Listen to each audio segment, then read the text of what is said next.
আমরা আধুনিক হয়েছি, তাই আমাদের রুচিবোধ উন্নত হওয়া উচিত। শরীর প্রদর্শন বা অর্ধনগ্নতা কখনো আধুনিকতা হতে পারে না। সময়ের সাথে চলার থেকেও সত্যের পথে চলাটা বেশি জরুরি। সত্যের পথে চললে সময় একদিন না একদিন এমনিতেই তোমার সাথে চলবে। যা গেলে আর আসে না, তা হলো ছেলেবেলা, আর যা এলে আর যায় না, তা হলো বার্ধক্য, আর যা অতি মূল্যবান, তা হলো যৌবনকাল। বন্ধু তো সেই, যার কাছে বিশ্বাসটা জমা রাখা যায় আর দুঃখগুলো শেয়ার করা যায়। একটা পাথর যেমন যথেষ্ট একটি কাঁচকে ভাঙার জন্য, ঠিক তেমনি একটা কথাই যথেষ্ট একটা মন ভাঙার জন্য। চামড়া কালো হোক বা সাদা হোক, চরিত্রটাই বড় কথা। মানুষ ঘর বদলায়, সম্পর্ক বদলায়, বন্ধু বদলায়, তবুও তাদের সমস্যার শেষ হয় না, কারণ সে নিজেকে বদলায় না। দুনিয়ার সবচেয়ে কঠিন কাজ হচ্ছে নিজেকে সংশোধন করা, এবং সবচেয়ে সহজ কাজ হচ্ছে অন্যের সমালোচনা করা। সমস্যা তোমাকে থামিয়ে দেওয়ার জন্য আসে না, সমস্যা তোমাকে পথ দেখানোর জন্য আসে। অসৎ লোক কাউকেই সৎ মনে করে না, সে সবাইকে নিজের মতো ভাবে। এই রকম লোক থেকে সব সময় দূরত্ব বজায় রাখুন।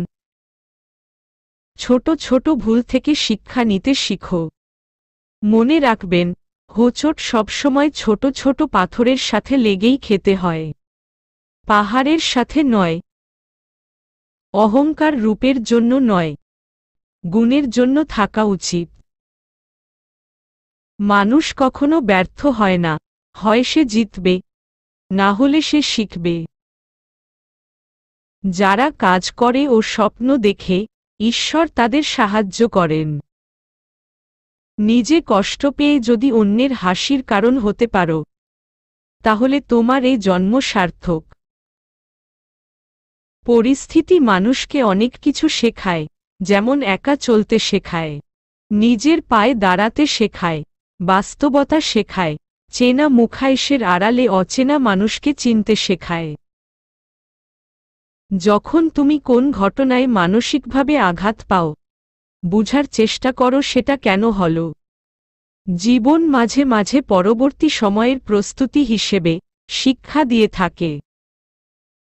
মানুষের তুমি যতই উপকার করো না কেন, পরবর্তীতে তোমার সামান্য ভুল হলে সেই উপকারের কথা বিন্দুমাত্র মনে রাখবে না।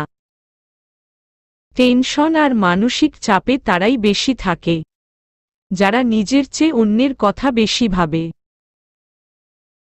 পা না ভিজিয়ে হয়তো সাগর পাড়ি দেওয়া যায়, কিন্তু চোখ না ভিজিয়ে জীবন পাড়ি দেওয়া অসম্ভব। সময়টা তাকে দিও যে সময়ের মূল্য বুঝে, আর সম্পর্ক তার সাথেই রেখো যে তোমার গুরুত্ব বুঝে।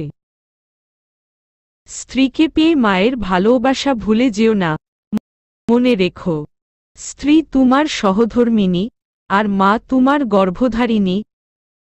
থাকিতে পিতা মাতা করিও যতন, হারাইলে বুঝিবে সেদিন হারিয়েছ রতন।